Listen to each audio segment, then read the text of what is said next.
course, we always start things off with a prayer, so I'm going to ask one of our elders, Rita Wanish, to please stand and give an invocation. Everyone, please turn off your cell phones. It'll be appreciated. Heavenly Father, we come to you today to give you praise and glory. We ask that you be over this meeting this evening and that you give us the patience with these gentlemen that are running for our chairman, Lord. Be with each and every one of them and their families. If there are sick ones anywhere in their families, Lord, just put a blessing on them and give them healing. And just be with each and every person that's here. And also the people out on the roads that are coming to this meeting that are traveling other places. Give them traveling mercy. Lord, just be with each and every one of us here tonight. If we leave here, let us find our homes as we left them, Lord. And we ask you in all of this, in Jesus' name we pray. Amen. Amen. Thank you, Ms. Bonnie. I appreciate that. So, as I said, welcome to tonight's roundtable discussion. Our roundtable discussion topic will be the powers and limitations of the Comanche Nation Chairman and how it affects the tribe. I also have our PIO staff who is going to help conduct this evening's meeting. We have Ms. Paula Carty, who is around here somewhere. Oh, there she is. She's in the back. And also Ms. Candace Todd, who will also be helping. We also have present our tribal administrator, Mr. Jimmy Arterberry, who will be in here shortly. So to start this off, let me introduce our candidates and the people that will be talking this evening.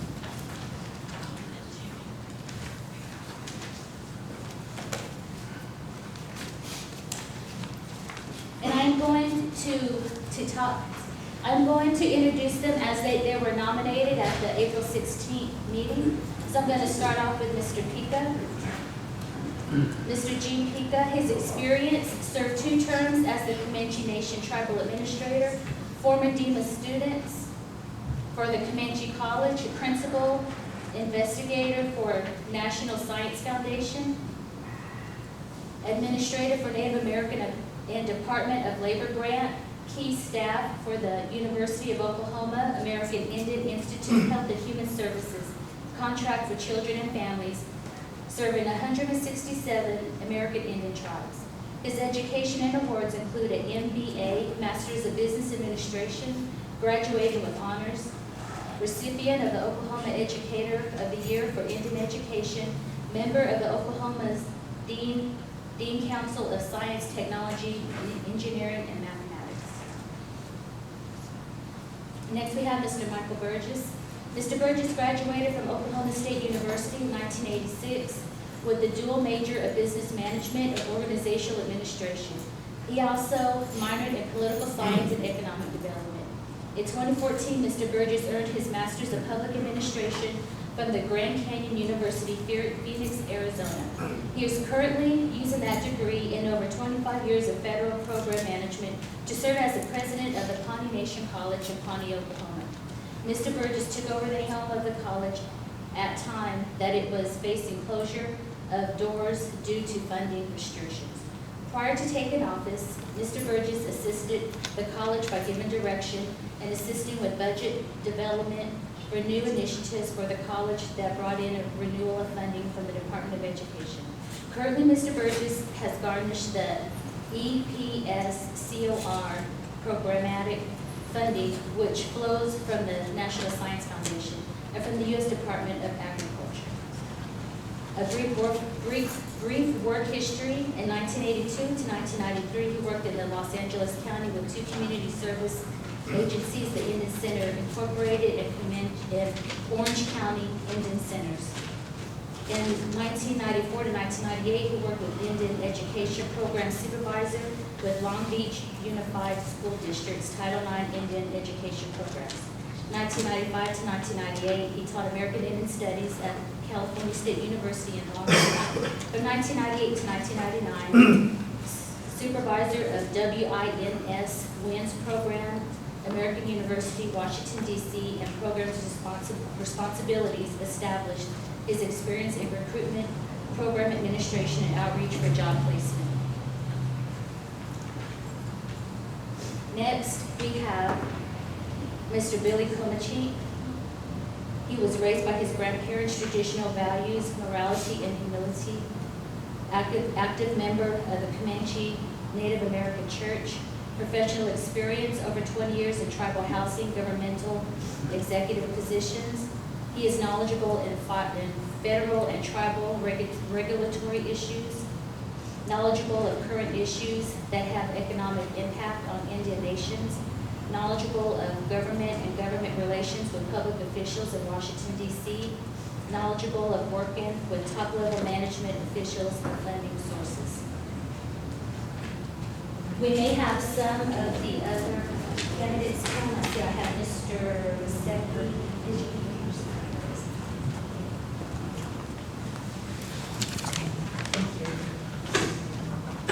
And Mr. Mahsetky.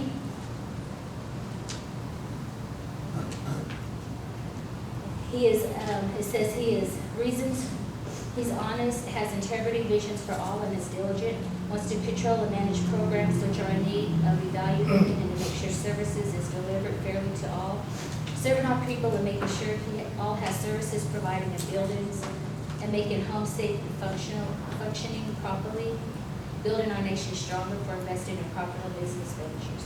So these are our candidates for the chairman position. And as I said, our topic today is the powers and limitations of the Komahcheet tribal chairman and how it affects the tribe.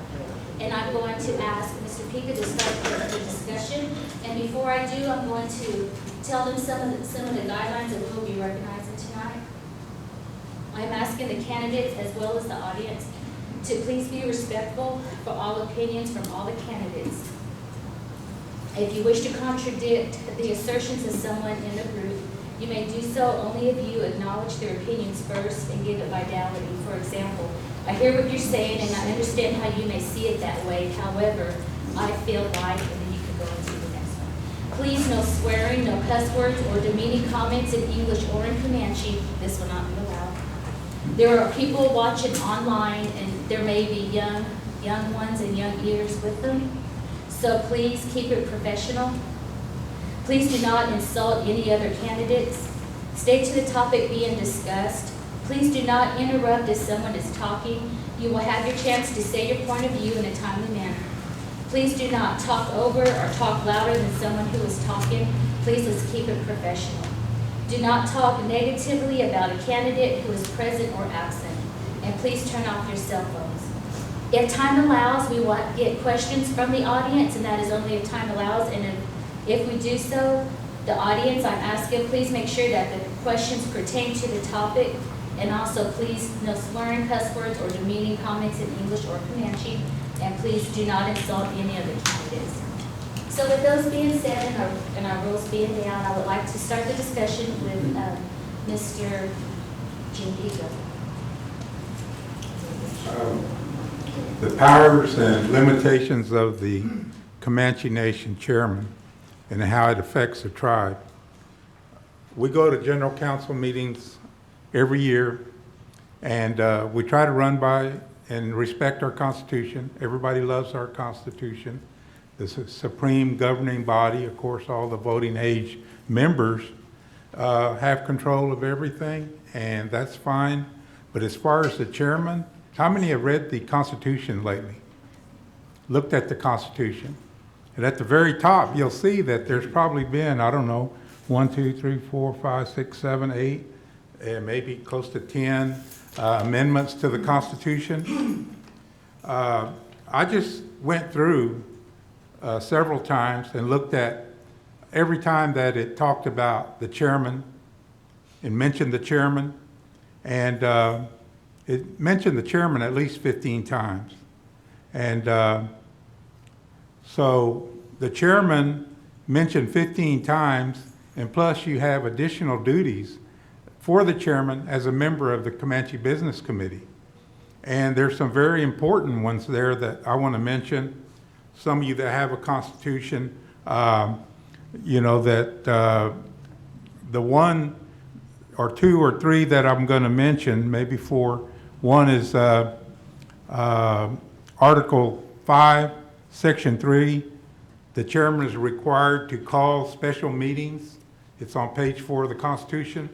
And That is done by several ways, by members, 3 members of the business committee, asking for a meeting, 200 eligible voters asking for a meeting. And if the chairman refuses to call a meeting, then the Commissioner of Indian Affairs is authorized to call a meeting. That's very important. I think that's happened several times through our history. Article 5, Section 7, F, salary of the chairman. That's another important one because the chairman's salary is set by the tribal council by the adoption of the annual budget. And as you know, if you've seen the budget, the one that's going to be mailed out, it says $75,000. In the past, our chairman has been getting $150,000. I don't know of the justification. Maybe you can make an argument with indirect costs, maybe not. But as far as our Constitution, it's $75,000, and that should be set by the tribal council. So that'll be an important vote when we look at the budget. Article 6, Section 2, the special meetings may be called by the chairman at his discretion, up to 12 meetings a year. So there's a lot of room for the chairman to work within the Constitution. And if I am elected chairman, I plan on utilizing the Constitution to bring our tribe into modern day business, modern day politics, to where we can do business, look at it. If I'm a business owner and I want to do business with the Comanche tribe and I have an attorney, this is the first thing I'll look at, is the Constitution.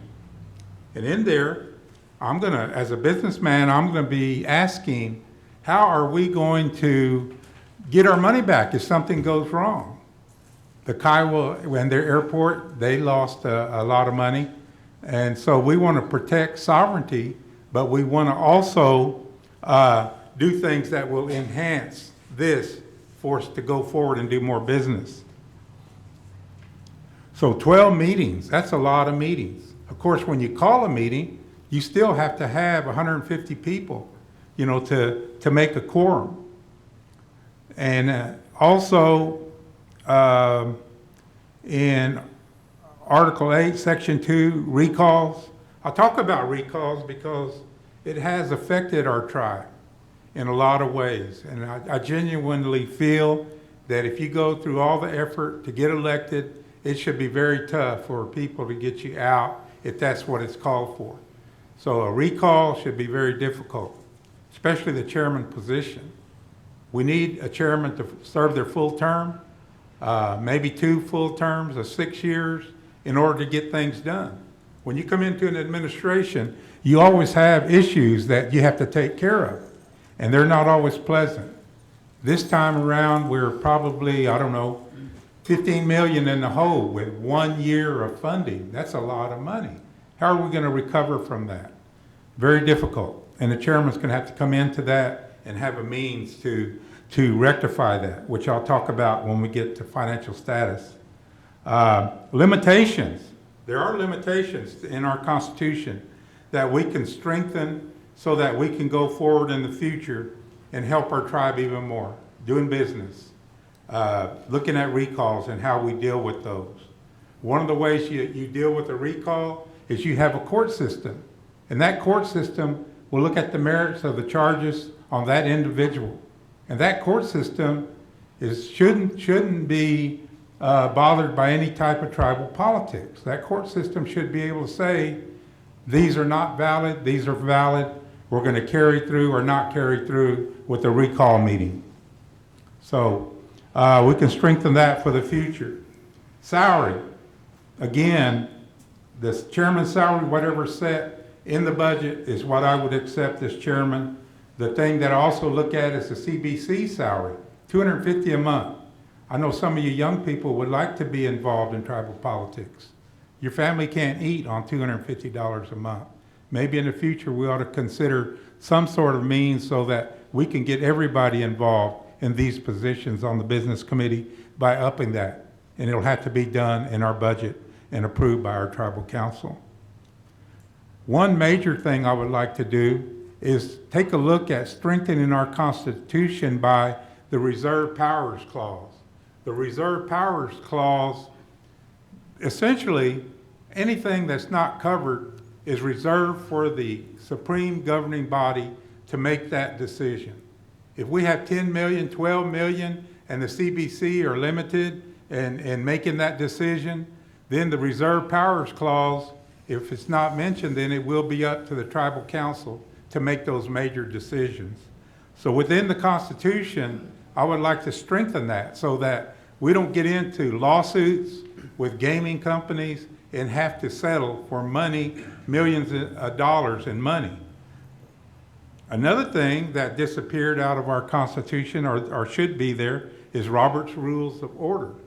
Robert's Rules of Order is a means to manage your meetings, to conduct meetings. I don't know where it went.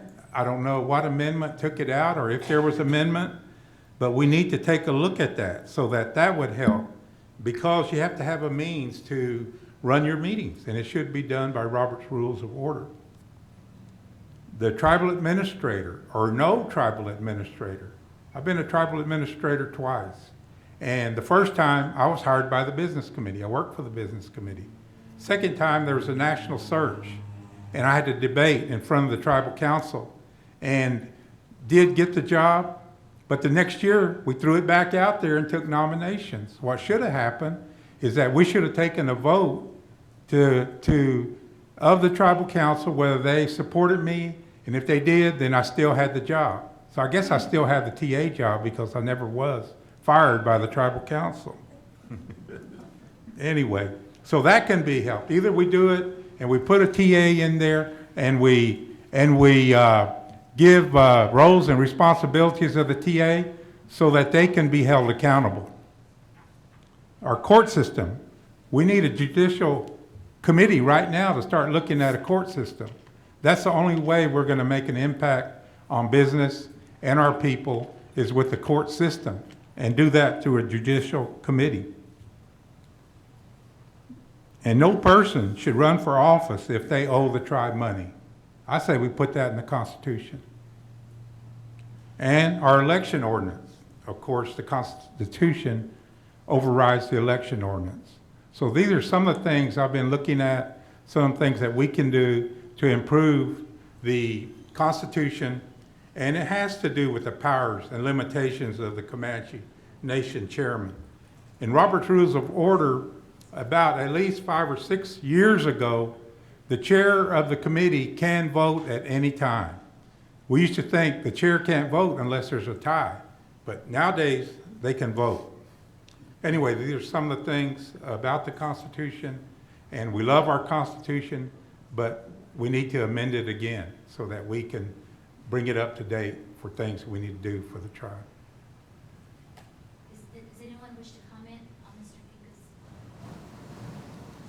Mr. Pekah's? Yes, I'm Mack Mahsetky. Hey, Gene, was there anything in particular that makes you believe the Robert's Rule of Order wasn't followed in any of our meetings? It was in the Constitution. It's not in there anymore. I looked and looked, I couldn't find it. Okay, has any meetings that we've conducted, did you see or notice anything? Yeah, I know that as a nation, we like to come to decisions by consensus, and that's fine.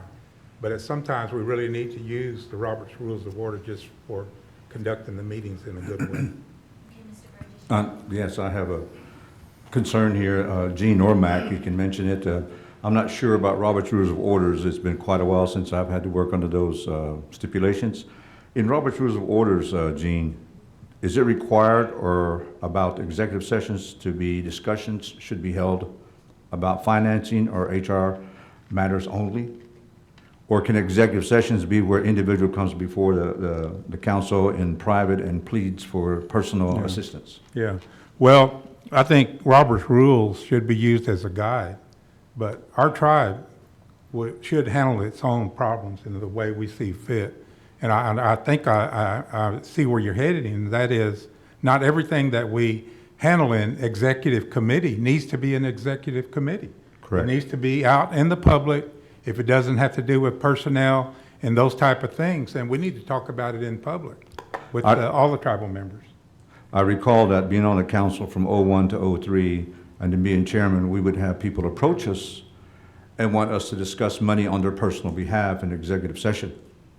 When I tried to hold my CBC to the fact that in executive session, we discussed financing for the tribe or HR policies only, HR rules and regulations would be followed. And so many people were upset with that. Now I see that on the agenda, I see individual names on the CBC agenda, and it says executive session. What the problem there is, it brings up query of if they come out of here and you don't have a vote on what happens. So we don't see the vote on these requests.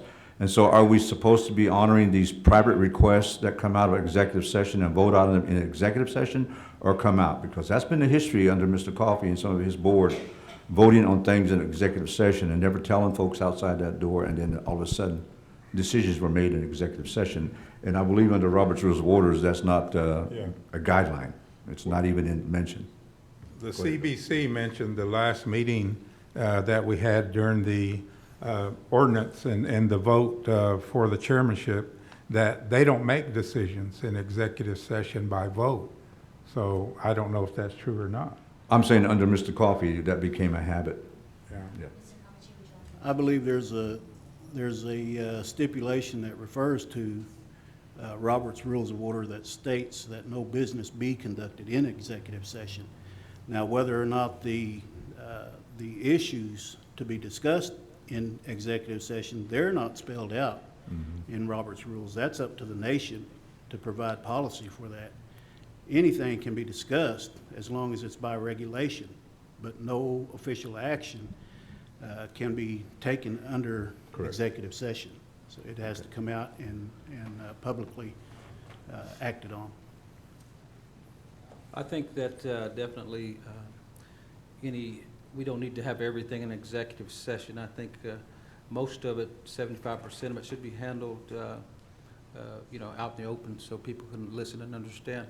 A lot of times we do have things in executive session that people hear secondhand, and it's really misunderstood. So I think that would be very, very important for us to be more transparent with the people so they can hear firsthand themselves. Of course, there are cases that need to be, held in executive session, and that should be, but not everything. And I'd like to see us be more transparent with our people because they deserve it. And when I talked about additional duties that the chairman has as a member of the Comanche Business Committee, they can secure audits of any funds, form of funds to the tribe. If you look at the Constitution, we already have that ability. So we need to make sure audits are done. Audits are done with our tribal funds, federal funds under the Single Audit Act. So that's another duty that the chairman and the CBC work on together. That's very important. Audits should be done annually in accordance with especially our federal funding agencies. Would anyone like to weigh in on the subject of audits this time? I certainly don't disagree with the audit going on now. It's necessary. As Gene did, I served as tribal administrator from '04 to '06. When I walked in here in '04 as a tribal administrator, there had not been an audit done since about 2002. There had not been an indirect cost rate approved for the tribe since 1998 or 90. Mr. Yakioni was the chairman at the last time an IDC was given to the tribe. Not 95, 96. Well, it carried over into 98 or 99. And then I came on to CBC in '01. Then when I came in '04, the last audit was performed around 99, 2000, 2001. And we had to go through 3 years of audits. And those audits had to be completed before we could get an indirect cost rate. Now, the indirect cost rate means it's an administrative percentage of every dollar to the tribe, which pays for HR, groundskeeping, janitorial, toilet paper, lights, newspaper at that time, and executive secretary. Sometimes it would pay for specific areas that no other program, maybe the Taro program if we didn't have funding for that. There would be some short programs that it could pay for. Now, that indirect cost rate when I came into office as travel administrator was roughly 9%. And then when I pushed to have an indirect cost audit done, and it came in '05, we were given 25%. And this is negotiated with what's called the National Business Center of the Department of Interior. It's located in San Francisco. Negotiations doesn't say we get on there and discuss it. It says, here's what our expenses are, here's what we think you should approve. They come back with a figure and say, here's what we will approve, then we prove to them we need more, or we accept what they're willing to give us. So one of the basic problems in 2011, when people wanted to recall me and they said I applied indirect cost rate illegally, well, actually, the governmental accepted accounting standards for accounting say that all funds at $10 million or more by any county, city, agency, including tribal governments, need to apply indirect cost rate evenly across all monies brought in. And at that time, we're bringing in $20 million in funds from gaming. So we had to apply indirect cost rate to be accepted, our indirect cost rate to be accepted. A lot of people didn't understand that. And so when a person gets up and says, I'm illegal in applying the indirect cost rate that's mandated by federal guidelines, the recall petition is illegal. So coming back to petition ordinance, our petitions should only be for specific reasons beyond accusatory or lack of knowledge areas, such as my fault, the economy crashed in 2008, so when I walked in '09, you have a lower per cap. But because I went in and monitored gaming on a monthly basis to see what our average income was and projected our income at that average for 6 months, 9 months, and 10 months. So we wouldn't be giving you all the pie in the sky figure. You wouldn't be expecting 1,500 when you only got 900. That's monitoring, that's paying attention to the financial picture of the tribe. That is not cheating the tribe out of anything. And everybody, every elder got their elder's payment, every child got the money into their account, and every one of us that were receiving per cap got per cap, albeit $800 or $900. So this whole idea of what are our Constitution powers and duties, along with Gene, I don't think anyone here at this table is going to argue with it. We need to reorganize. We need to redesign this Constitution. We need to be into the 22nd century, even the 24th century with our Constitution.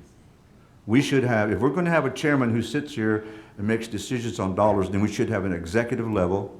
The chairman is going to be the executive, and then we should have legislative, which is the CBC making laws and resolutions.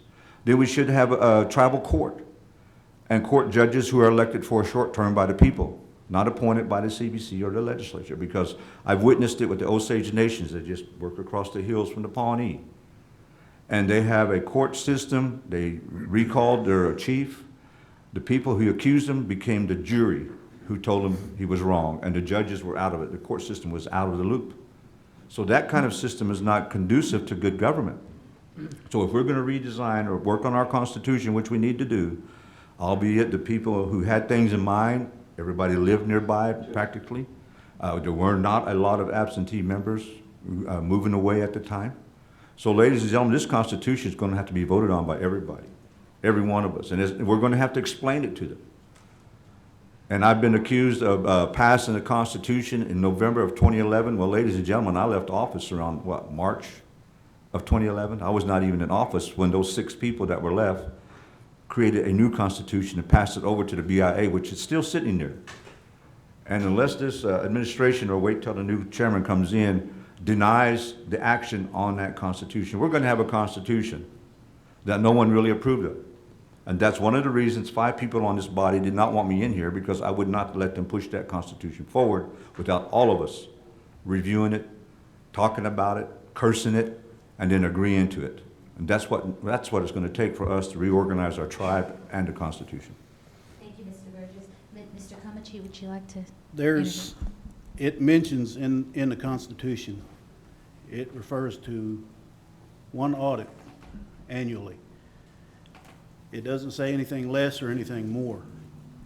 It's, I believe that falls on a leader of the nation to make sure that we've got a lot of different departments within the nation. It falls, just like Mr. Burgess said, it falls upon the leader to make sure that each department has the right people in place, and they should be monitoring these audits. They should be doing monthly audits, just like he mentioned. There's nothing stating, and I'm saying this because I require it with on my current position. And I've had good audits for the past 4 years. And so, once you put the responsibility on the directors, you pay them good money, which I'm assuming that our directors here with the nation are getting paid good money. You put the responsibility on them, and if they fall short, then something needs to be done. You know, there's a lot of issues that these directors need to be taken care of. You know, being cordial to our people is one of them. You know, that's one of the main gripes that I hear is that, you know, a lot of our directors and workers are not nice and cordial to the people that come up here. And it just makes it hard for them to come up here and ask for any type of assistance. But I believe if we're to make these folks responsible on a monthly basis, then when it comes up to the annual audit, everything should go over well. And at that point in time, we should provide these audits to our people to let them know exactly where we stand. With this forensic audit that's going on, we need to get that in. We need to find out the results. Anything unlawful that's been found, we need to act on that. But with us planning on these future budgets and these future issues that we want to take care of, that's not going to happen unless we know exactly where we stand financially. And this forensic audit's going to tell us a lot of that. Mr. Mahsetky, would you like to weigh in on the subject of audits? Yes. I think, well, first of all, I just want to ask Mr. Burgess if he knows what are the costs of the audits. Do you have any idea of that with your past experience? Costs for our audits, when I was the tribal administrator, were handled by the chairman. And the last figure I knew in 2005, when they were trying to do the audit and it didn't get completed, was right around $75,000 after 6 months of work. And the audit they were doing was not every programmatic audit. It's a general audit where you might pick 5, 7 programs and you look at every 3rd or 5th file to see that it's properly backed up with documentation. Understand this forensic audit is going to look at every file for every expenditure in 4, if not 5, separate programs.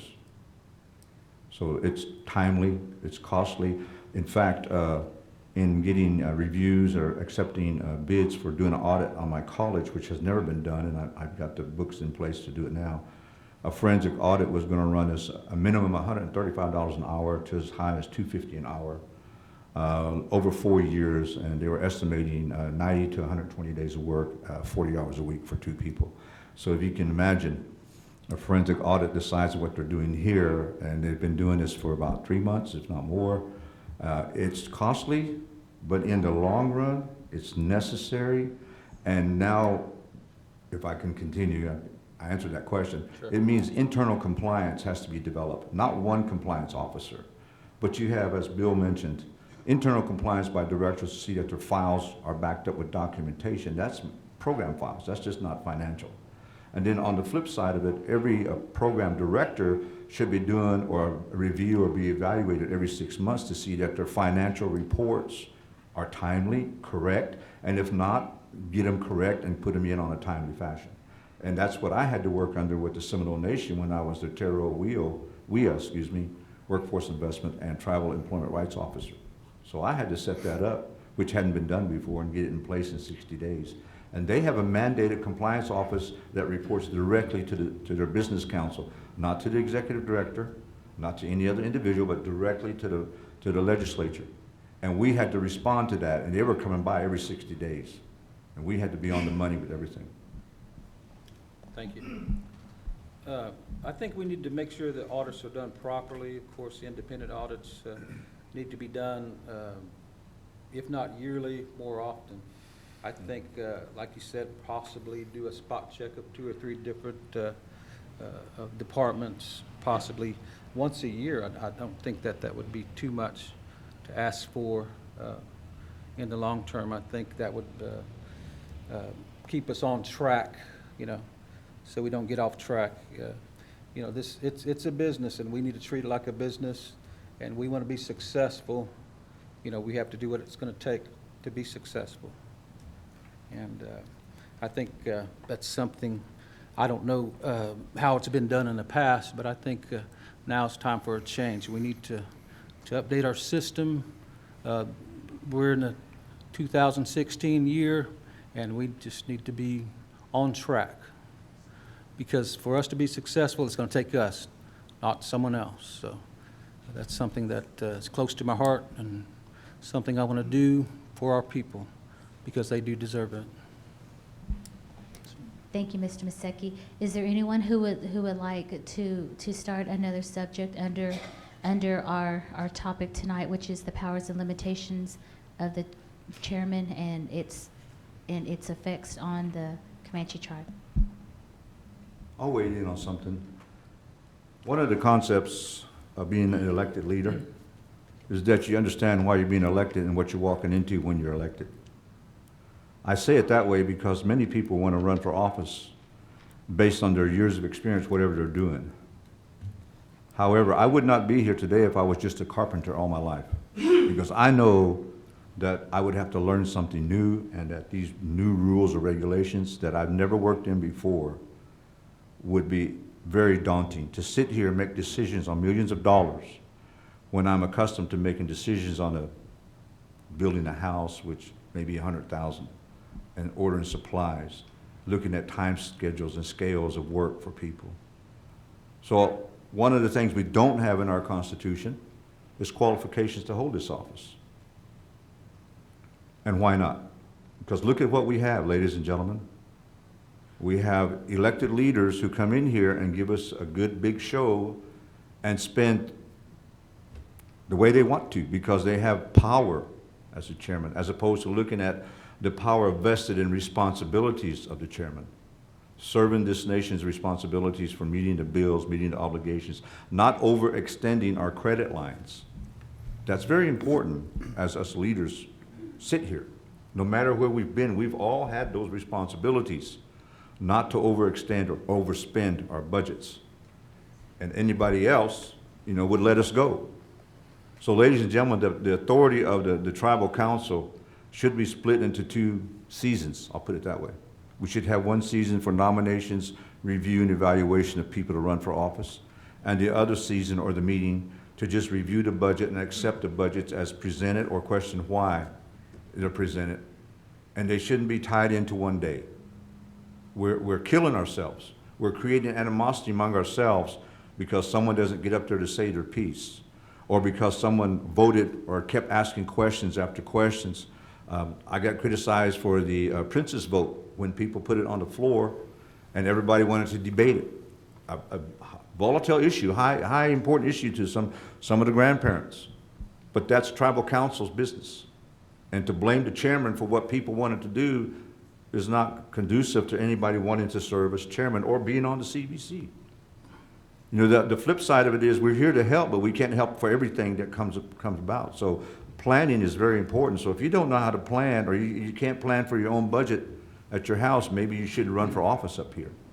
I say, I'm not bashing somebody, but what I am saying is if you don't have planning experience, administrative experience, 10 years or more, if you don't have the background in financial or high financing, one person killed a good deal for us because they didn't understand how high financing could work, meaning you get a bank, you get the business owner to supplement what you want to do, let them invest with you and take income as payback, and we wouldn't have to invest anything. Yes. So that's something that we need to have in our Constitution about how to be qualified to sit here and make these kinds of decisions on millions and millions of dollars. Thank you, Mr. Burgess. Would anyone like to weigh in on the subject of qualifications for the chairman? Yeah, I think, as Mike said, a lot of people want to be chairman, but when you get in, there's so many things that a chairman has to do on a daily basis. Not only take care of our tribe and our tribal members, other tribes have issues also. There's times we're going to have to write resolutions in support of those other tribes, the fishing tribes and in the Northwest and things like that, water issues, and we have to be a part of that also. But it takes a special person to be a tribal chairman.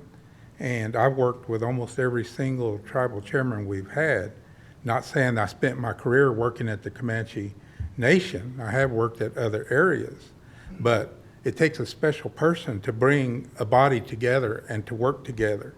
And I'm not talking about a rubber stamp, everybody agreeing with what you want.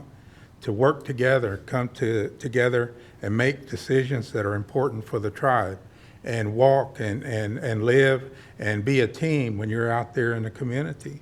I think to be a chairman, you have to enjoy being in our community and around our people. Some people don't always do that. But to me, that special person has to come in with people's skills and be able to work with people. When I was administrator, I used to say, I would look for a person that is willing to work, willing to learn, and can work with people. If they have those three things, I could do wonders with that type of person. It's easier to slow somebody down coming down a hill than it is to push them up a hill. So that gets back to the other thing, is that how do we lead? Well, we lead by example. You know, the type of skills we have, hopefully our other business committee will see that we're leading, and we're also helping and mentoring our tribal directors. And our directors should treat our tribal members good, in a good way, and they should have some people skills also. They should have skills and experience in their particular area of expertise, and that's what we're looking for. You know, when you go to the movies, that's entertainment, and you expect, you know, nice facility. When they go to our gaming, that's entertainment. We want a nice facility. We want people to smile at us every now and then, you know, because you lose money sometimes and it's not fun. Not like the movies where, you know, you might drop some popcorn and that's okay. But we want to go to some place where we're really feeling good about our nation and our people, and our tribal members, our workers should be treating our tribal members with respect. We deserve better than what we have been getting lately. The management of our monies is poor. We got to change that. And that almost gets into the second question on financial status and the tribal government and its programs, but I have some more to say on that later. Would anyone else like to? Go ahead, Mr. Komahcheet. Over the course of the past 23 years, I've been involved with governmental affairs and going to Washington, D.C. and visiting with, under the leadership of 4 different presidential elected people. We're looking at the 5th one coming up here soon. Each one of these presidents, they all had different ideas for their nation to run. It's no different. The chairman is a representative of the Comanche Nation, and we're defined as a nation within a nation with our sovereignty. We have to stand up for the things that we want. We have to fight with governmental officials, U.S. government officials. We have to go and convince them, sit down in their office, look to them face to face, and convince them this is what we want, this is why we want it, this is when we want it. And if we don't do that, we don't get it. It's pretty much as simple as that. And in my own personal opinion, and I haven't seen this, and it's been quite some time since I've seen it, a leader of a nation, especially the leader of the Comanche Nation, should be, in my opinion, my personal opinion, the first to give and the last to receive. That's not been done. We've got elders out there that need care on a monthly basis sometimes. We've got elders out there with dilapidated homes. We've got our own people out there with dilapidated homes. There's all sorts of fundings we can go out and go after. These are some of the issues that are brought up in the nation's capital on an annual basis from not only the Comanche Nation, but the tribes all throughout the nation. If they don't know about what we're going through, they don't care. Bottom line, the tribal nations are not the only ones that they have to deal with. They're not the only ones they have to worry about. Unfortunately, they care a lot about the kids and the elders outside of our country, but if we don't teach them what's going on in their backyard, they're not going to know. So that's a part of what we need to do as a leader, we need to make sure that our people are taken care of. And that's, like I said, I'll go back to a leader needs to be the first to give and the last to receive. And I haven't seen that done in quite some time. And a degree, a master's degree or doctorate's degree doesn't give you any more special privileges. I mean, yes, it tells me that you've gone out and served your time in your schooling. You've learned a lot off of that paper. But those that have gone out, rolled their sleeves up, taken care of the issues, worked with other officials, gotten things done, that's where it's all at. And that's what we're lacking, in my opinion. Yes, yes, Oh, go ahead. go ahead. Yeah. Mr. Mahsetky, Yes, would you like please. to? Yeah, the chairman is the representative for the Comanche Nation. He's entrusted to sign legal documents that affect all of our tribal members directly. He must use his power to make money for the nation, make sure all investments, are low risk or not real high risk. We want to be careful with the money with any decision that we make. I think any major decision should be voted on by the people. I think the people should have a hand in that and anything that any endeavor, we try to make. And, he's got our proxy to sign everything, so it's very important to us all, that the chairman makes the correct decisions and works with his board members to make sure that, everything's, cohesive, everything's going to work out. And of course, be transparent so everyone knows, what's going on, so there's no guesswork or anything. So we're all on the same page, we know what we're voting for, and of course, we want the best for our tribal members, and that's foremost, that's first and foremost. Okay, thank you, Mr. Mahsetky. Mr. Pekah, what was you going to say something? Oh, I was just going to talk about the financial status and those type of things. It kind of goes along with, how, as a tribal chairman, we want to see our programs working well. We want to see our tribal members being served. We want audits to be done just like clockwork without any issue. I know that back in 2004, matter of fact, Mike, he asked me one time, when you coming back? And I said, I don't know, but I decided to come back and help the tribe wherever I can. And so I came back, and when I was working on the audit, working on a management response to the audit findings, which hadn't been done in a while, then the CPA firm said, auditing firm said, you are almost completely unauditable, the tribe.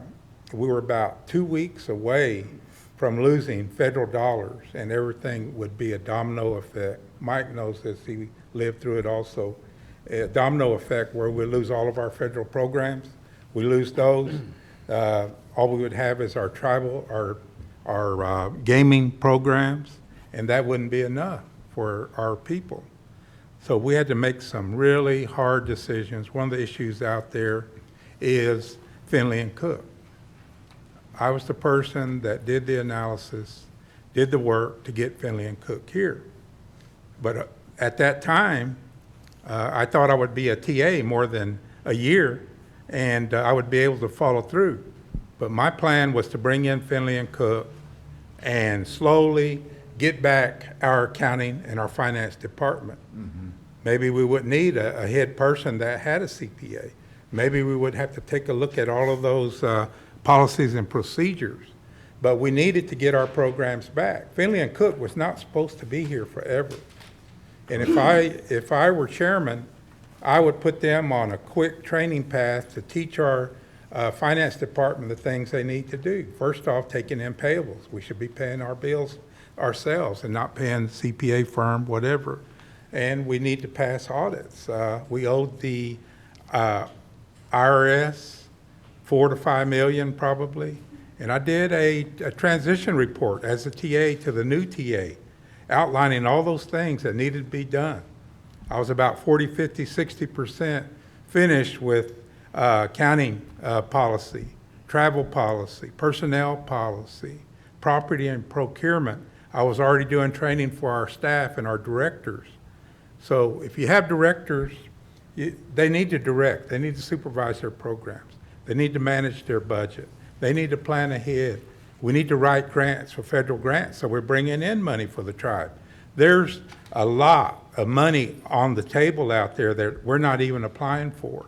So all of our directors should have the capability of writing a grant and managing a budget. And there's simple ways to stay within the budget. One of the things I would like to see happen is for the TA to give a monthly financial report on all the programs to the CBC. If you have a budget, it's your best guess of what's going to happen in the future. You have to manage that budget. You have to look at it and say, oh, we're in our first quarter and we're out of money. We're in our second quarter and we're overspent. We're at 75% spending level. We need to make corrective action so that we don't get in the red.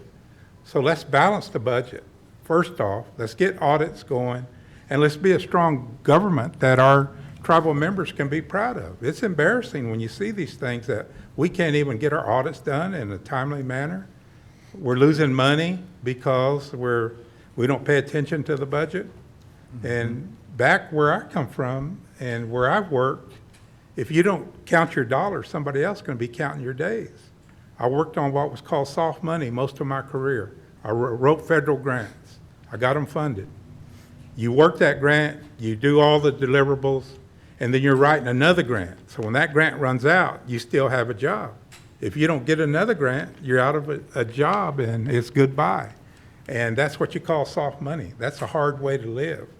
But here at the tribe, we're lucky that we have gaming dollars to support our federal, our tribe and programs. What if Texas decides to do gaming? What if we get a president in that's against ending casinos? What if those things happen? And we lose our ability to make money. We need to diversify. We need to look at other ways and means to bring in money. I would bring in money right off with something that is just like sand going through our fingers right now. That is third-party billing. We need to do that because we're providing services that we can get Medicare, Medicaid help from and private insurance. So we need to do those things. I know one tribe in 4 years brought in $4 million just by doing that. And this is just based on the services that we render to people and billing for it and getting our money back. So there's a lot of things we could do. I would like to, and I looked at a annual meeting, a general council meeting in 2005. We had SIA, the Eagle Project, we had a Buffalo Project. We were going to fund SIA, I think the Buffalo we won at $96,000, and the Eagles was about $300,000. We voted, as a general council, we voted for the Eagles, which, you know, that's great, but we're living now, and we're here as Comanche people because of the Buffalo. Yeah. So I would like to see us do more of that type of business for nutrition for our kids. I'd like to see us do a health program and bring it under one department, a professional manager there that has a lot of experience, so we can do these things. I could see our own health department building clinics in the future if we do these things. Yeah. Would anyone else like to weigh in on the subject of the financial status of the tribe and ways to improve it? Well, we know it's rock bottom. You know, to improve it is not to let go of assets. One of the projects that I would like to see, along with the whole thing, means we need to reorganize internally. Bringing up a strategic planning session in 2009, 2010. The first thing that we learned from it, and Gene was there, the last survey we did for the tribe that I know of, that asked everybody their opinion, was at Comanche Nation Fair, was that 05 or 06, Gene? 06. That's the last full nationwide informational document that I know of that we did. And so if you go back to that 10 years ago, I doubt if anything's changed in people's opinion or knowledge or desires for service. And that has to be done again. It's like taking a census of us. Find out what the people desire, really need, let them tell us what they need, and then look at that. But at the same time, what we need is to reorganize. We brought this forward in 2005, 2006. The TA under me when I was chairman mentioned in a meeting that I was not brought into until I walked into it, that they were discussing reorganizing the tribe based on the format that he and I talked about at lunch. They found my napkins where everything was designed out, drawn out in divisions. And in 2009, they wanted to go back and start doing that. We passed it in, as a CBC group, but our TA couldn't do it. And to talk about doing third-party billings is highly important. We had a TA that didn't know how to do it. I bring this point up because it takes knowledge of working within rules, guidelines, and procedures to help us build our nation to a better point of doing third-party billings, of coordinating all of these economic ventures into one division and somebody being judicious with it and not overextending themselves. We can't be buying up every little business and trying to make a go of it and take money from A to give to G to break even when A is earning all the profit and feeding everybody else. You know, it's not like a family, you know, where the father gives it up and helps everyone that they can. So we have to have, as Gene said, we need to have these professional people who mind dollars and cents and know how to control expenses. I'll say this for the visitor shop down there. Anybody who's a craftsperson, I do things. I travel from Pawnee to Skytook to buy the supplies I want, an hour-and-a-half drive, 70 miles one way. Or I drive to Ponca City to get the supplies I want. Another 45 minutes to an hour and 70 miles, 90 miles, 95 miles round trip. Think about my gas, think about what I expend, and when I buy a hank of beads over here at McKee's, I pay $3.50 a hank, and it's really a half a hank, only 12 strands. I go to Skytook at Supernaws, I get a full hank for the same price. So ladies and gentlemen, all of our folks who live off of this side business of crafts, as it's called, but actually it's for all these powwow groups and all their families, that's a money maker down there. That can make money. We can't get mad at it over the past actions of a person who left it in debt.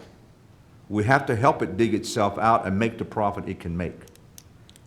That's a moneymaker. The cigarette, the smoke shops, that's why we separated them from the casinos. The gasoline stations should be separate from the casinos. That's more income. It's not delved into or built into the casinos where it comes back in per cap. Those should be separated out. Those are all economic ventures that are started by the tribe, are money makers by the tribe, but mishandled by someone who sits over here and says they're the executive and can spend money the way they want to. We need checks and balances on that. Talking about financing. And that means reorganization and setting rules, setting standards, responsibilities for our officers who sit here, what they are supposed to do and how they can do it. Robert's Rules of Order sets down some specific guidelines on how to conduct the meetings. But if you get a body up here who doesn't understand Robert's Rules of Orders, and I witnessed this at one tribe where the suspend the rules, they say. You cannot suspend your rules and make a decision outside the guidelines or the rules that you're using. That's idiotic, that's chaos. And what are we sitting in here? With our Constitution, our election ordinance, and doing an election all over. Are we going to have another one with another lawsuit? Is there going to be another petition to stop something? We cannot allow that to happen, and our Constitution is too weak. That's why it happens. And all of these things need to be looked at, observed, reviewed, evaluated, and brought forward and changed. Can't be all done at one time, I know, but we have to do that, and that helps us control our finances. Thank you, Mr. Burgess. What would you like to weigh in on it? Oh, go ahead, Mr. Yeah, just want to add a little something to it. I know some people believe that some programs need to be cut, but I think they're unaware of what is that they will directly affect our grants. Sorry, I wrote this down so I wouldn't forget. Anyway, we need grant writers that are successful in our programs. I think each individual program needs a grant writer for the sole purpose of getting us more grants for our programs. And that, of course, is what we rely on, heavily, along with our gaming. If they don't have a grant writer, they need to get one. And I think, yeah, that's really, really highly important that we do that. If they're not doing the job, we need to get someone else in there that can do the job. So that's the way it's a business. We got to treat it like a business. We got to be successful. There's no room for failure, and I won't tolerate that. Okay, thank you. Go ahead, Mr. Komahcheet. You know, I sit here and I listen to all these professional gentlemen, most of which are my relations. And as I listen to them, I think about the history that's gone on with them. And I hear references back to 2000, 2004, 2006. History is a good thing for the Comanche Nation. It is. But I think looking at the history that we're referring to, it wasn't a good time for us. And with that being said, I think it's time for us, right now, we're at a crucial point. The Comanche Nation is at a crucial point. We have the ability right now, as it is, as soon as if we ever get this election taken care of and get somebody in place, get a full board in place, we have the ability to start over right here. Forgetting about that history, we've got to deal with some things from our history. But we have the ability to take off running on our feet. I look around here and I see some of the young children here. And it's what we're looking at right now. They're our future. I've gotten calls here lately from some of the children that are looking at attending a governmental function coming up. And they can't seem to get help from anywhere, so they're going out and asking certain individuals, every individual, to help contribute to what they want to do to learn something better for themselves and for their nation. They're going to be our future leaders. And right now, as it is, they're having to start out at a young age to go out and try to earn their own money. And at this point in time, we as a nation should be encouraging them. We should be providing whatever we can to assist them to get out and learn all of this. At some point in time, they're going to have to sit down and really learn what it is to do that, but it's not this time. They should be getting all the encouragement that they can from our tribal nation. When I look back at this history that we speak of, you know, like I said, we're at a crucial point in time. All of that has to be put behind us. Once we get everything taken care of as far as our finances, we need to start looking at our kids and our elders, taking care of them. And I know I've mentioned that before, and I'll continue to mention it. They're a priority, and they should be a priority for everyone. I believe every one of us up here has been raised by our old folks. And we know what it is to see them struggle. Personally, I know what it is to see. I seen my grandmother struggle raising me. She done the best that she could with what little she had. And I didn't understand exactly how little that was until I got older and seen what kind of struggle she was going through. But we weren't up here at the tribe every day. We made do with what we had. And if we didn't have it, she done some of the crafts that Ata here was talking about. She made crafts and she went out and sold and she made a living for us. You know, it's that humble beginning that brought me to the place that I am, that I know I want to do something better for my nation. And that's the reason I'm sitting here. I'm not sitting here trying to be lifted up on a pedestal. That's not what this is all about. You folks are what it's all about. Thank you. Go ahead, Mr. Pekah. That's one thing is our leaders here, they should have vision. And one of the things that I would like to tell all of our parents out there is that respect. We have to teach our children respect. If there's one gift that we can give our elders, it's respect for our elders. So these young kids, if they've learned to take care of their elders, get up when an elder comes in, let them have their chair. This young person acknowledging their elders coming through the door, that's good. I've been in some of my family's homes where they didn't do that. I've been in other homes where they do that all the time. We need to bring that back. So if we can teach our children respect, our elders will always be taken care of. And so it gets back to the things we're talking about. First off, we have to, if the tribe is ill, everything around it is ill. We have to get well in this area first before we can really move on and look into things like oversight for gaming. our smoke shop, LLC, tax commission. We need more oversight. All of us would like to know that these monies we get from gaming and all these other entities, that's real. That is an accurate number, but there needs to be more oversight. The board of the gaming board, they need to come to us and get approval, our tribal council, for the spending that they do if it's in the millions of dollars. We should look at every business as a profit center. You know, either it's going to make it or not. One of the things they teach you in business is that you have to know when to keep that business or kill it. And sometimes there's businesses that don't need to be here, other ones we need to look at.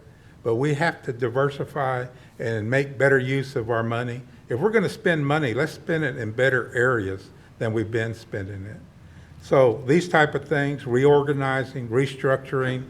The tribal administrator can't work with 60 or 70 directors all day. He needs departments that he works with, department heads with skills and abilities, so that he can move us forward with these other things.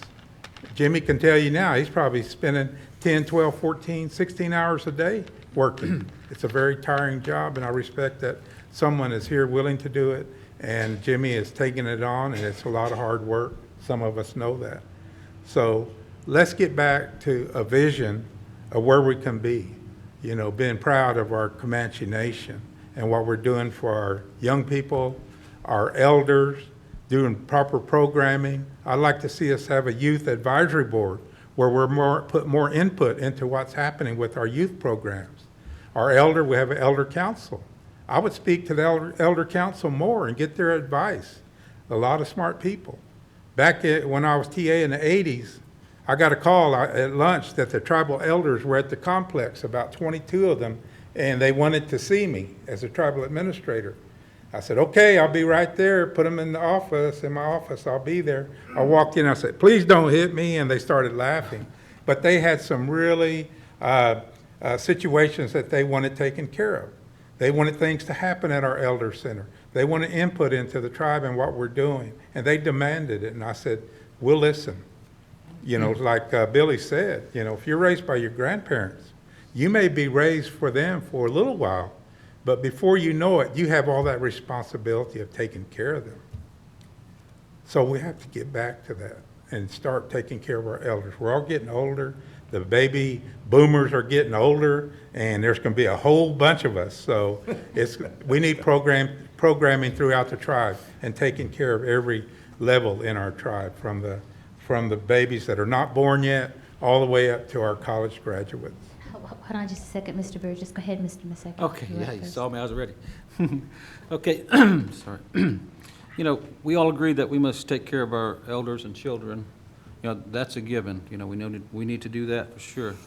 But let us not forget our handicapped members. We need to have a program to take care of them. You know, we think out of sight, out of mind, but I will implement something for them, and that's something that we don't have, that I know of. Is that correct, Jimmy? Do we have any programs for just the handicapped to help? Folk rehab helps with that. What about children? Any kind of handicap, color blindness to. But you have the caregivers program as well. That's I mean, in some instance, we have some help, I know, but I think let's go beyond what we have here and be innovative is what he's saying. Exactly. You know, like handicapped children, I mean, it's time to go swimming. Are they being taken to the water park? Do you have any programs like that at this point that you're not aware of? Do we have any programs that would help our handicapped children through the summer?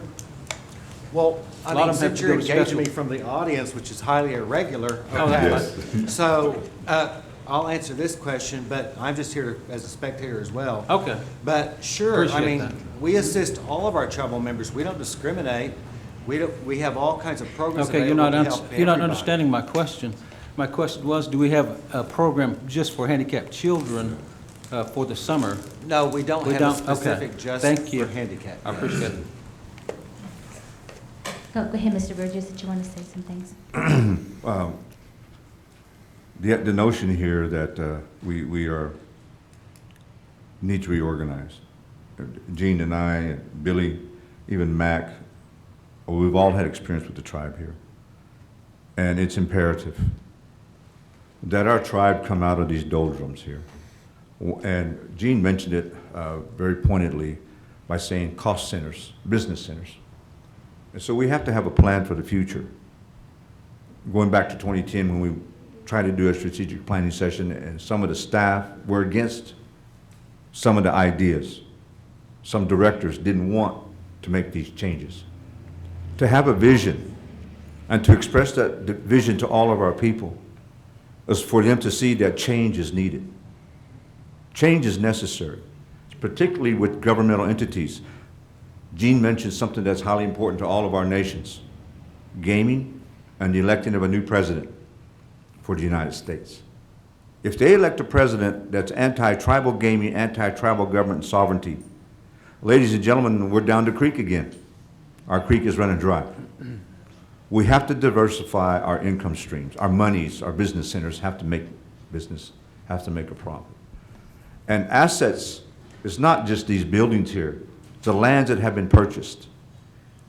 And we need to consolidate those lands. Water rights is very important. Bottled water, ladies and gentlemen, we buy it all the time. 15 years ago, I looked at it in California, man, why do you want to buy a bottle of water when it's, go over to the water fountain and drink? Now what is it? It's important to everybody. And it's drying up on us Indians because we're not taking care of our land and our water rights and asserting those water rights. Those are new avenues of streams of money for us. One of the areas that I wanted us to look at, becoming chairman, is growing hemp. Don't laugh, don't smile. Cannabinoid, good for asthmatics, good for helping battling cancer. It's good for emphysema. The oil that comes from hemp, not marijuana. Here in Oklahoma, our tribal college could be tied in with the USDA and do a research project, which is not illegal, and it would bring income to the tribe. They're paying anywhere from $15 to $35 an ounce for that oil from hemp to help people who have these afflictions in their body. And that's worldwide, ladies and gentlemen. There's millionaires just investing in hemp and hemp fields. And what do we do with our land? We just lease it out to a farmer or rancher. You know, we need to be innovative here and find these streams, these new streams of money, because what does everybody want that we hear about? 60% per cap, 60% per cap. Well, you need to let us invest in other avenues of money so you can get 60% per cap. It's not just reducing our governmental costs, because that budget has to be approved by the Department of Interior because it's over gaming funds, which is required. So our people need to understand that. And that's one thing I'm teaching at our college. My professors have been told to bring the CFRs into every class. I don't care if it's literature or art. Who knows what laws affect Native Americans and art? Okay, the United States Department of Interior. They affect the Buy Indian Act. Any Indian artist who's selling their goods has to be a card-holding Indian, has to be registered with their tribe. You can't just have a card say you're Indian and not be on a roll. See, there's rules that affect our artists here when they want to go out into the non-Indian world and sell. So these kinds of things have to be guided, protected, brought forward here. So there's ways we can do some income here for our tribe without relying on just gaming. But we have to invest. You have to let us invest. And we can't be investing in just private property and jets and all that. We own land here in the city of Lawton, and I'm not talking about those real estates, those commercial buildings. There's some houses, lots that the tribe owns that we could pay people to work building these homes, buying and old homes, rehabbing them, selling them back to our tribal members, and putting some of our out-of-work carpenters, cement bricklayers to work. Maybe not year-round, but seasonal, but providing homes to our people, our elders, providing a disabled home for the youth, programs for them. We have a nice house sitting over here across the road. We're starting, our police department is starting to look like a bigger impound lot all the time. Ladies and gentlemen, we're better than that.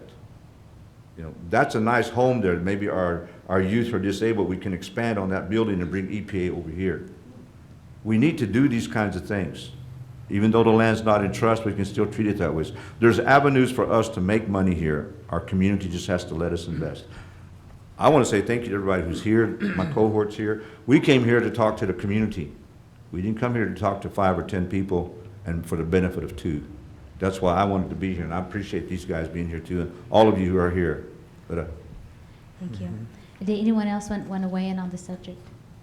Yeah, I think it's important when the tribe sponsors something like this that we all participate. If you're concerned about our tribal members, you should be here.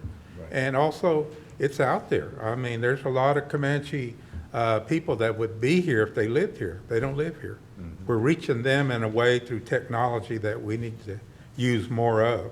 Right. And, you know, if you drive from Tahlequah and you go this way, you're going to see Cherokee Landscapes. You're going to see Chickasaw Industries. You're going to see a whole bunch of casinos. But there's other means to make money. You know, the other thing that I went to a program one time, and they were looking at this tribe invasive plants that were taking over their tribal lands. And they built the cherry picker. They got cherry pickers, and they were taking out the trees. They were using, making charcoal. They were using alternative sources to those byproducts. We could do the same. We got red cedars. Everybody needs a cedar box, right? We can do that. College is not for everybody. Some people just want to get a skill and they want to go to work and they want to make money. And so we need to look at vocational programs also. So there's all kinds of things we can do as a tribe to put people to work. But the one thing you don't do is start a business to employ people. You start a business to make profits. So every one of our centers should be a profit center. Every one of our businesses should be a profit center. And we should get monthly reports. I did that with a funeral home. We had a monthly profit and loss when I was tribal administrator. That should be done with every one of our businesses so that we know they're sound or they're not sound and make some hard decisions about that business. But always look at diversification and what we can do to grow as a tribe and look at other things besides gaming. Would anyone else like to weigh in on that? Yeah, I agree with Gene 100%. You know, you're only as good as your manager, your best manager. I know in my business, you know, we went through several managers at a particular location. We were finally fortunate enough to get a good manager. Same store, same people, it's just his leadership. The leadership made the difference. He made his employees believe in him, and they did, and they're really profitable now, one of our most profitable stores for the company I work for. And just really proud of that. And the good manager makes a difference. You're only as good as your best manager. So if he's not good, he needs to go. Sorry. Go ahead, Mr. Komahcheet. Let me kind of go back a little bit. When we were talking about audits earlier, it was mentioned that there were audits annually of a few certain departments. And Excuse me. Can the audience please be quiet so we can hear what the candidates are saying? Thank you. it was mentioned that a few of the departments were being audited annually, different ones. Well, I know in a couple of statements that I made in the past, I said that there needed to be more clear, concise definitions within the Constitution, but that's not one of them.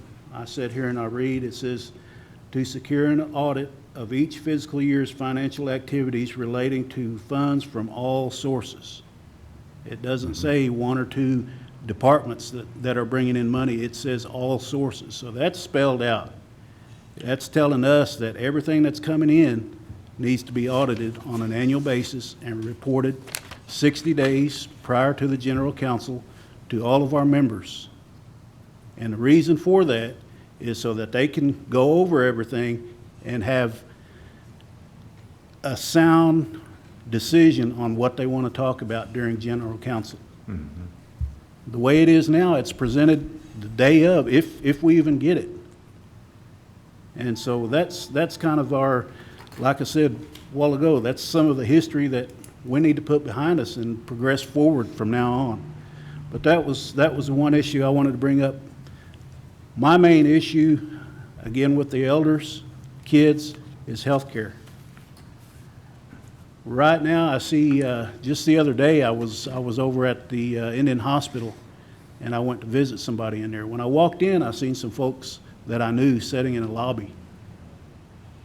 And I went over and visited with them, shook their hand, and told them some of my concerns that we're going through with the nation and asked for their vote. Yes, I'm campaigning right now, but I was asking for their vote, visiting. I left them, and when I left, I walked around some thivos and some two thivos, even some youth thivos. They're sitting in there. When I went up to visit, I was up for about 30 to 45 minutes, and I came back down. Those same people were still sitting there, almost an hour later. All those others, those thivos and those youth thivos, two thivos, they were all gone. And they were still sitting there waiting for their services. That's the kind of health care that we're receiving now. I know it's a help because it's all we got. But we need to seriously consider getting our own clinics. We need to consider, there's a lot of things that we need to progress in. Clinics, court system, all kinds of things need to be implemented. And whoever gets this job, it's not going to be easy. Like I said before, somebody's going to have to really roll up their sleeves and work with each individual that sits on this council. And if that doesn't take place, we're just going to be going right along as we have in the past. But we need to concentrate on what we can get for the future as far as health care. Those individuals that live out of state, I seen on social media, there was a gentleman, he was complaining because he wasn't able to get, I believe it was his knee worked on. Yeah. Because he couldn't get it paid for.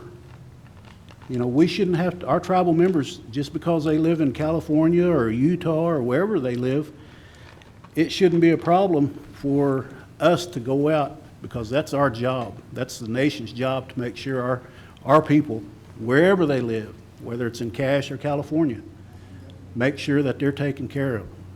So that's one of the issues that needs to be really looked into. Thank you, Mr. Komahcheet. Mr. Burgess, would you like to add into that? I would tag on to that. One of the problems on the audit situation, our Constitution creates a problem. Our fiscal year is October 1, September 30th, aligned with the federal grants.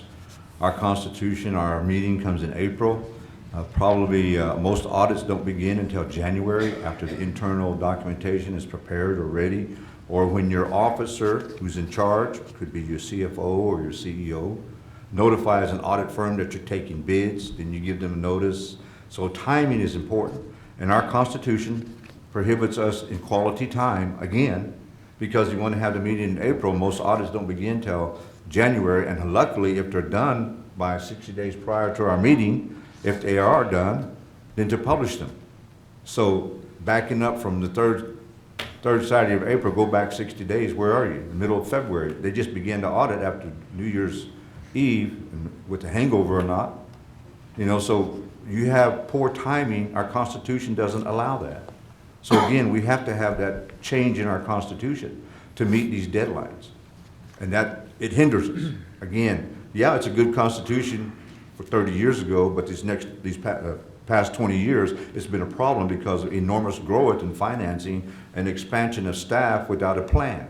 So our tribe hasn't planned well. It's always been one person doing this and doing that, and then when a plan is set in standard and someone else comes in, doesn't want to follow it, it doesn't help us. You cannot continue to spin in the same mud hole. And that's where we've been for 16 times. So we need to come out of that. And today, this election is that time. And so we talked about qualifications, we talked about the Constitution. We need to change that Constitution because it hinders our progress. I would like to thank all, go ahead, Mr. Okay, Mahsetky. sorry. Yeah, I agree with Mr. Burgess. We need our Constitution needs to be brought up to today's standards. You know, of course, voted on by the people. Any changes made will affect us in the long term, and it's very important. And that's something that I would definitely like to see for our future. Yeah.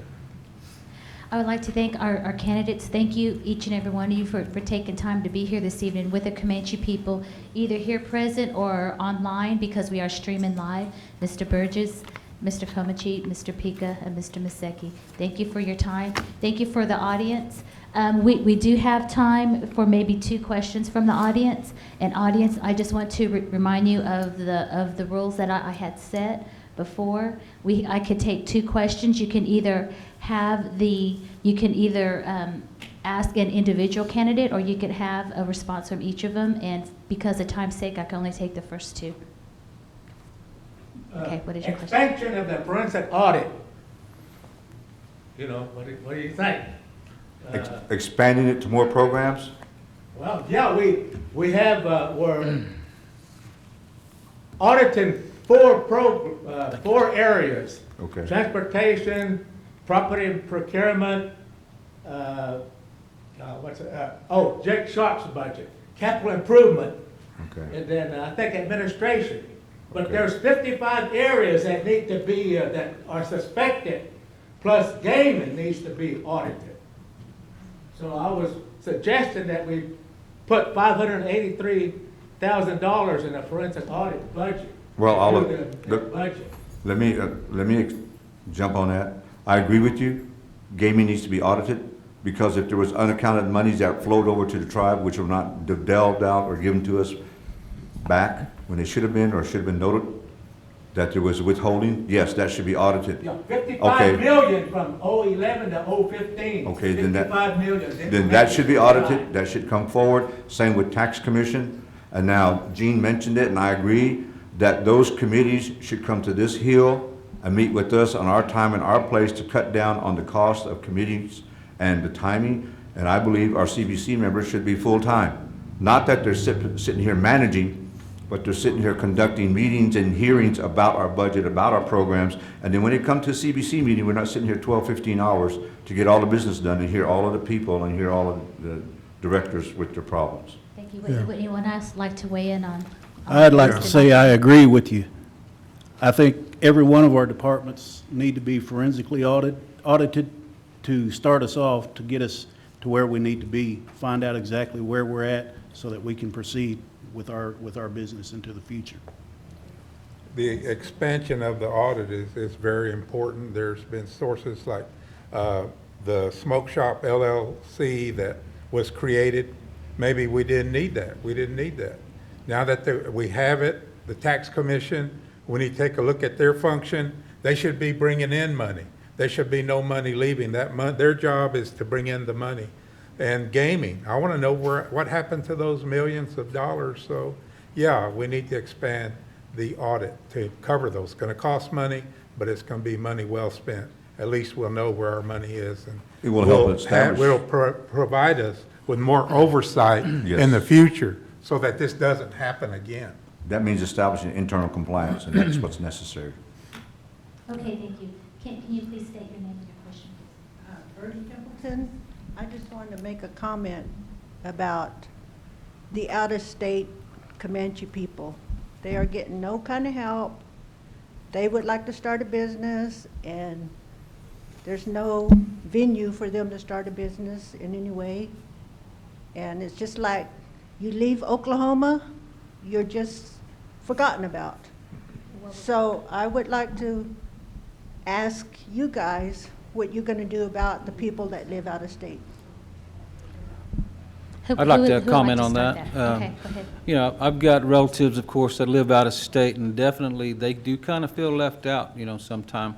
We're not always able to reach them, you know, with our different programs, and they do try to reach out, and sometimes they're getting less service than the person that actually lives here and comes to the office. So that's something that I would definitely like to see change. We definitely need to take care of those people because they are just like us. I mean, they are Comanche Nation members. They deserve the respect, and we need to take care of them as well. And as chairman, I would make sure that happens. Okay, thank you. Go ahead, Mr. Burgess. One of the ways to effect that change in the system is to change our policies. We do not need to have gaming money follow the policies of federal guidelines, and that's an excuse not to help. So we need to create policies at this level, the CBC level, and all directors need to follow it, that gaming funds can assist out-of-state residents first, and not be told oh, you live out of the service area, I can't help you.